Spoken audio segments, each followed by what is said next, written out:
Last season, Viktor Gyokeres scored 43 goals in 50 games for Sporting. That is a staggering number. It's the kind of output that gets you a blockbuster move to a team like Arsenal.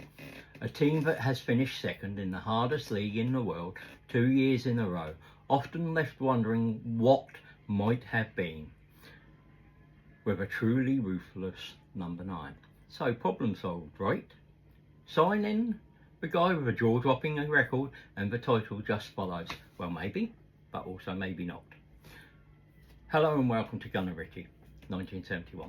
I'm Statman Rich, Gunner Ritchie, or Richard. Before we get into the video proper, if you like the content, please subscribe to the channel. If you enjoy the video, hit the like button. It all helps me out on this channel. So without further ado, let's get into the video proper. The headlines, of course, are all about the goals. 43 of them in a single season is impossible to ignore, and it's a huge part of why he's here. But if you think Arsenal paid a guaranteed 55 million just for his finishing, you're missing the point. You're missing the real story. The real story is how his unique, almost brutal style of play is designed to fundamentally reshape Arsenal's entire attack. We aren't just looking at the goals today, we're breaking down how Gyokeres' specific movements and overwhelming physicality are the keys to unlocking Mikel Arteta's final vision for this team. This isn't just adding a goal scorer, it's about adding a whole new dimension. Excuse me. So let's start with his most important trait, the one that scouts and analysts are obsessed with. It's not his shot power or his heading, it's his signature move. That relentless, aggressive and absolutely devastating run into the channel, especially the left channel. Watch his tapes and you'll see it again and again. The Sporting build-up, Gyokeres doesn't just wait between the centre-backs, he prowls. He drifts left, right or right into that pocket of space behind the opposition's right or left back, and then he explodes. He is a master of attacking the defensive line's blind spot, using his terrifying pace and power to get the ball on the run or ready to turn towards goal. Now, why is this a game changer for Arsenal? Because it's the one thing they haven't really had. Gabriel Jesus is a fantastic footballer. He drifts, but he often comes deep to link up play. Kai Havertz is a ghost in the box, arriving late to finish chances. Neither of them consistently provides that raw, penetrative threat that pins and terrifies a back line. Gyokeres does. His first instinct is to run away from the ball, to create space, not towards it. This one move creates a domino effect. It forces defenders into a horrible choice: follow him wide and leave a giant hole in the middle, or let him go and watch a 6'2" powerhouse steamroll towards your goal. For an Arsenal team that got stuck in U-shaped passing patterns last against low blocks, this movement is a tactical sledgehammer. It creates chaos, and in that chaos, players like Martin Odegaard, Bukayo Saka find the space they need to be lethal. This isn't just running for the sake of it. It's targeted, it's aggressive, and it's the foundation of his entire game. In his first comments on the signing, Mikel Arteta described Gyokeres as a quick and powerful presence. That might sound like standard manager speak, but it's absolute key. For too long, Arsenal's forwards could be bullied and outmuscled. Viktor Gyokeres is the antidote. At 6'2" and built like a machine, it's how he uses that physicality that's so special. When the ball comes to feet, his first thought is to get his ball between defender and the ball, absorb the hit, and then use his incredible strength to roll his man and turn. How many times have we seen an Arsenal attack break down because of a forward who was knocked off the ball too easily? Gyokeres gives them a new level of security through sheer power. Again, I'm sorry about this, it's really dry in here. This isn't an elegant back-to-goal link-up, it's more direct, more confrontational. He doesn't just hold the ball up, he fights for every single inch. He draws fouls, he wears defenders down. It's a 90-minute wrestling match. They aren't prepared for it. This has a huge psychological effect. Centre-backs can't be as aggressive stepping up because they know if they get it wrong, Gyokeres will shrug them off and be through on goal. He's the focal point, the battering ram that lets Arsenal's technical wizards float around him and do their magic. So, we have the channel runner and the physical monster. But how does that actually look on the pitch with Arsenal star players?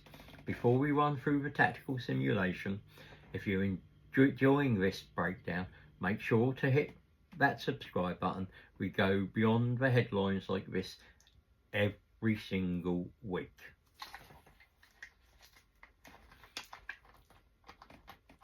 How does Viktor Gyokeres unlock everyone else?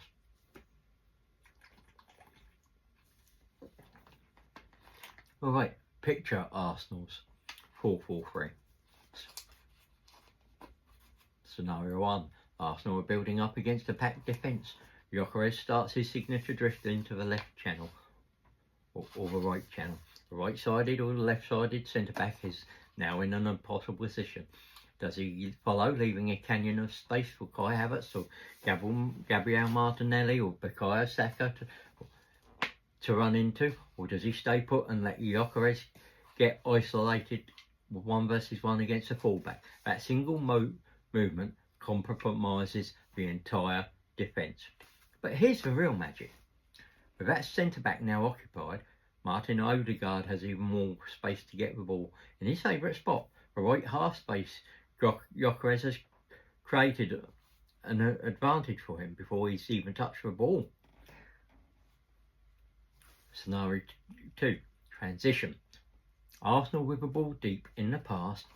The pass might go to a player who then has to turn and face a set defence. Now the first look is for Gyokeres because he's always threatening the space behind the defence. He's an instant out of ball. He can chase it into the corner and hold it up, or even more terrifyingly, he can turn and run directly at a backpedaling defence himself. Statistically, he's one of the best forwards in Europe at driving up the pitch with the ball. This completely changes Arsenal's counter-attack, turning them from a methodical team into one that can score in seconds. His presence alone forces the entire opposition defence to drop 15 or 10 yards deeper. They have to respect his pace. And what does that do? It gives Declan Rice more time on the ball. It means Bukayo Saka gets it with more green grass to run into. Gyokeres' impact isn't just what he does, it's the space he creates for everyone else just by being there. Now, of course, there's doubts. And in this part, we're going to have a look at how we can address them. Of course, no transfer is perfect. Let's talk about the doubts. The first one is obvious. The level of competition. Can goals in Portugal translate to the Premier League? It's a fair question. But this is why his profile is more important than his stats. Pure goal numbers might not translate 1 for 1, but pace, power and intelligent movement, those things work everywhere. A 6'2" striker who runs like the wind and bullies defenders is a problem in any league on the earth. The second critique is his link-up play. It's not as silky as some other elite forwards. He's not going to drop deep and orchestrate play like Harry Kane or Kai Havertz or Gabriel Jesus, but that's not his job at Arsenal. The team is already packed with creative players like Odegaard and Saka. What they lacked was the disruptor, the spearhead. Gyokeres was signed to be the specialist Arsenal didn't have, not a copy of someone they already did.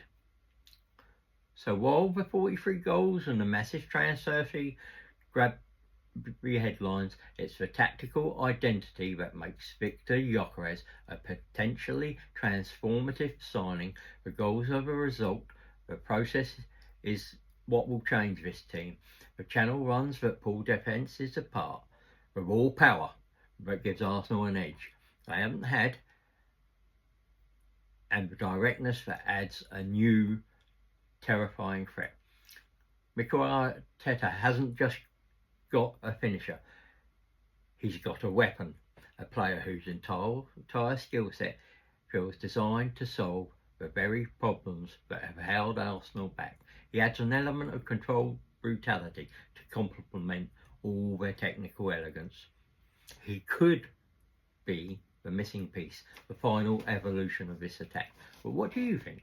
Is this unique profile the key that finally unlocks a Premier League title for Arsenal? Let me know in your thoughts down in the comments below. And if you really enjoyed this breakdown, don't forget to like this video and subscribe for more. Thanks for watching, and until next time, be safe.